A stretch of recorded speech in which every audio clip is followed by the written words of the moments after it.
Hey, it's Eric G. Around the House is sponsored by Baldwin Hardware. For 75 years, Baldwin Hardware has been known for its first-class quality and craftsmanship in door and cabinetry hardware. As an alumnus of the Baldwin Hardware Design Council, I can say I have seen the details and quality from design to the finished product. If you're looking for a new style and old-world craftsmanship, I can tell you there is only one Baldwin Hardware. Check out what would look great in your home at baldwinhardware.com.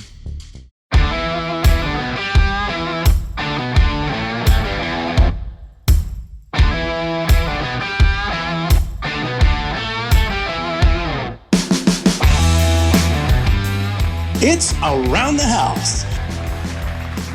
When it comes to remodeling and renovating your home, there is a lot to know, but we've got you covered. This is Around the House. Welcome to the Around the House show. This is where we talk everything about your home. We also help you get the most out of your home through information and education. Thanks for joining us today.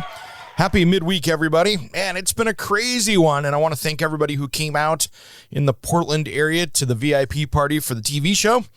That was on Saturday, and had a lot of fun with everybody out there. Had mimosas, and it was a great time at the Spring Home and Garden Show in Portland. Thanks for coming out. Well, there's a bunch of different things I want to talk about today. We're going to talk about appliances here in a second, but if you have been missing the Around the House TV show, which is Around the House Northwest, we have a YouTube page now. If you head over to Around the House show on Facebook, you can find it there. Or just go over to, if you're on YouTube, look up KPTV Fox 12, and then just go in the playlist, and the first one is Around the House show. And you can find every episode that is airing right there. Well, today I wanted to talk about, are you using your appliances wrong?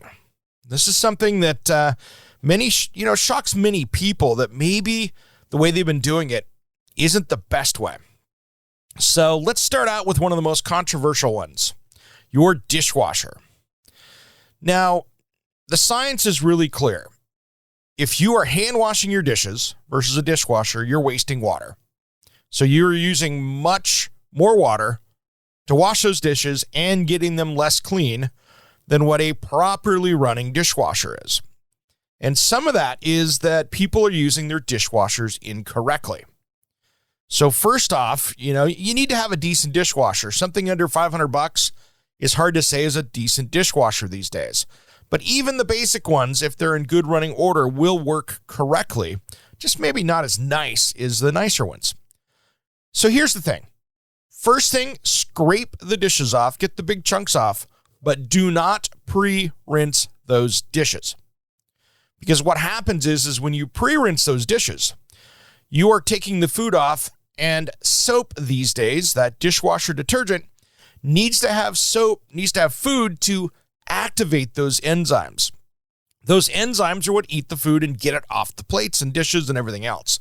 So if you're pre-rinsing those before you put them in, you've got a problem, because now you're not letting that activate and your dishes are getting less clean. So make sure that you're scraping them, not rinsing them, and put them in the dishwasher. You will have cleaner dishes in the long run. Now, if you have an inherent problem with the dishwasher and you're like, hey, it doesn't clean, then you need to look at why it's not cleaning and what's wrong with it, what's broken, and does it need to be repaired. But a good working dishwasher should not have to have them pre-rinsed, because it's going to be something that makes it less clean. So get the right detergent as well. I've noticed with my washing machines, the dishwashing machines here, that the right detergent for yours is key. Now, here's one little trick that I've noticed. You can find out what is best for your machine or what's recommended by taking a look at your instructions. Yeah, those things that you threw in the drawer and you haven't looked at, or put into a folder someplace.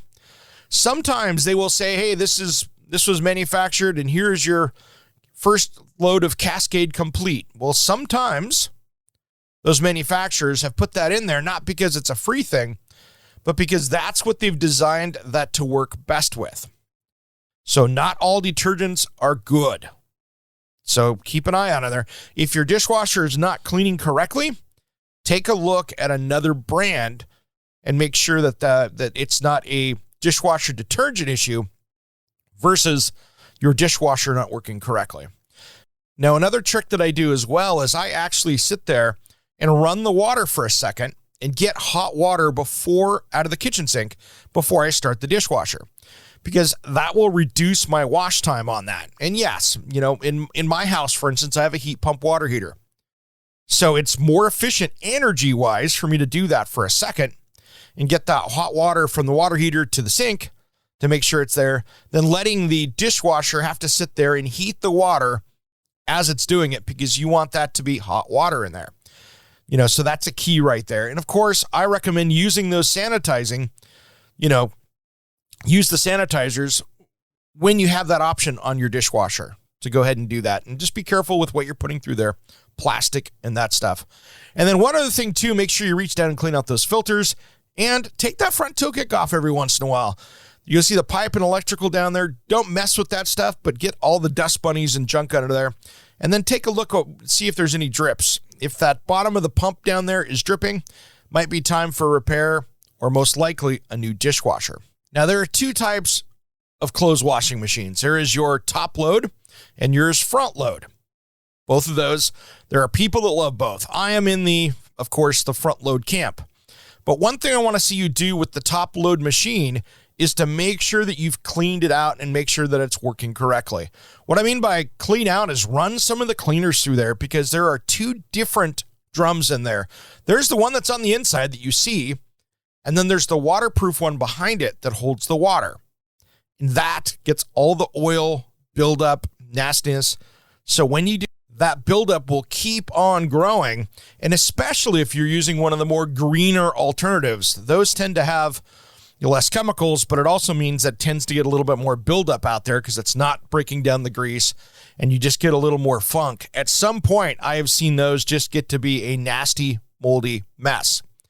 Now, one way to help do that too, as I've done it, is I've actually run, a set of white towels through there and bleach them really well, and that will also help get that. But those detergents that are meant to clean a washing machine do help. Now, also, I want you to take a look behind. If you have black rubber hoses back there, now is the time to change those out. Those will flood your house. And always go with the metal ones. You will see those metal braided hoses. Those are a higher quality and they will hold up better. So if you have the black washing machine hoses, change them out, make them go away. Now, front load machines, which are much more efficient as far as water, have a couple things that you've got to be careful with. First off, I want you to go ahead and take that filter and make sure you've cleaned it. There is a filter on most of these units. It is a drain filter. It is right before the pump, and that needs to be changed out from time to time and cleaned out. It's not something that you put a new filter in, but it's basically a catch basket that gets all the coins, hairpins, tools, 10-millimeter sockets, and any screw that was left in your pants while you're doing DIY projects. It all collects in there. So if you notice that your front load washing machine is not spin drying enough and the towels or whatever are coming out wet or wetter than they usually are, that's when you go in and make sure and drain it. Follow the instructions on it, because sometimes if it's plugged up, there's going to be a gallon or so water in there. So make sure that you're doing it and following the directions. My LG one has a drain hose you can drain into a pan first, but some of the ones like GE and their older ones, you take that out and you better have something to grab the water, because depending on how plugged up it is, will determine how much water comes out. It could be a gallon or two, and that can be quite the mess. But with those, it's even more important, since they're sealed up, that you run that cleaner through there and follow the instructions. I have one that has steam in it, so it does its own self-cleaning mode. So make sure if you're out shopping for those that you're taking a look at that, and mine reminds me when it needs it. Now, you're going to see that, in the next, I guess, couple of years. I've been saying this now for a little bit, but the top load washing machines are on their way out. I think we're going to see those anytime go out the door. So those are done. Okay, refrigerators, pretty simple. Clean the seals, vacuum out below the toe kick area. When did you do that last? Make sure that'll save you a bunch on your electricity bill, because if you've got that whole blanket of dust bunnies underneath there, that refrigerator is running harder and it's going to wear it out sooner. So save yourself some money, get the shop vac out, do a little cleaning down there. Generally, if you get down there and start hammering around stuff and being the bull in the china shop, you can break things, and that can get expensive where you need a new fridge. So be careful. Chest freezers, pretty simple. just keep those things defrosted, clean. Just keep it in good working order. And use your home energy monitor to see older ones are not saving you money. The new ones are saving you money. So if you've got something that's over 10 years old, I would sure take a look and see it might be time to replace it. It could pay for itself pretty quickly because chest freezers really aren't that expensive. The last thing I want to talk about here today is that vent hood. Make sure those filters are cleaned out and make sure there's no grease buildup around it. Get out the 409, clean it down, and then make sure that that's vented outside of your house. The recirculate ones, those are junk. Take the time. It's a great DIY project. Make sure that thing vents completely to the outside, not into the attic, but outside the house. That way you get that going well. Now, one thing I didn't talk about, dryers. This is a very important one. I want to see you about every 18 months to 2 years cleaning out that dryer duct and getting out all the lint and stuff in there. If you look back behind the dryer and you see that white hose back there, swap it out. That is not a dryer hose. That is not meant to be a dryer hose. That is flammable. So all of your hose needs to be a metal or a flex metal that goes out behind that. So do not use the white dryer hose. Pull that out. That's going to be a fire hazard. So clean that out and make sure that's looking good. And then, of course, vacuum around it because you don't want to see any of that stuff get sucked up and cause a fire. So make sure that's working well. And yeah, every 18 months, when was the last time you cleaned it out? You can go down to your home center and get a little kit that goes on your drill.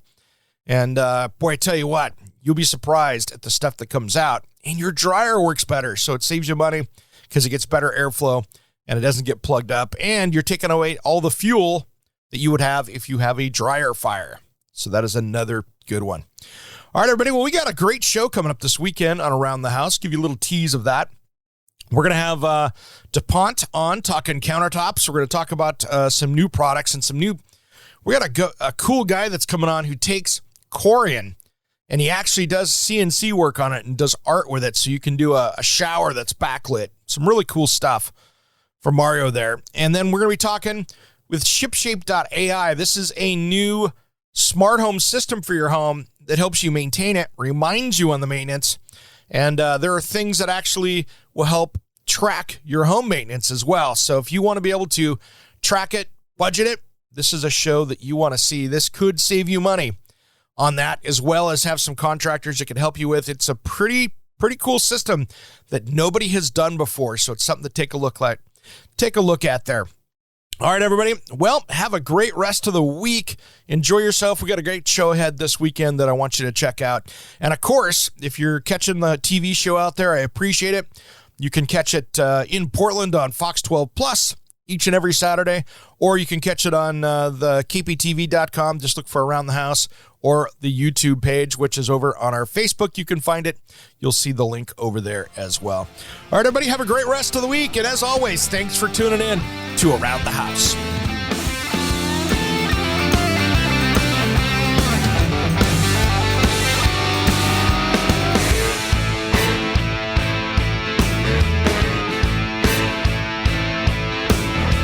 Somewhere unseen and undiscovered, anywhere beyond the mean. Life is a love song, let's be lovers. We're all over the radio. Take my hand, I know where to go. All over the radio with you. Hey, it's Eric G. from Around the House. Are you planning a decking or siding project this year? If you are, you've got to check out my friends at Millboard. Millboard is a completely different kind of composite decking and cladding that enhances outdoor spaces with enduring distinction. Hand-molded from the finest oak, it realistically mimics the natural grain and color of premium hardwood. If you're looking for something that doesn't look like plastic and instead real wood, check out millboard.com. Make sure and check out that interview we did just a few weeks back. That's millboard.com.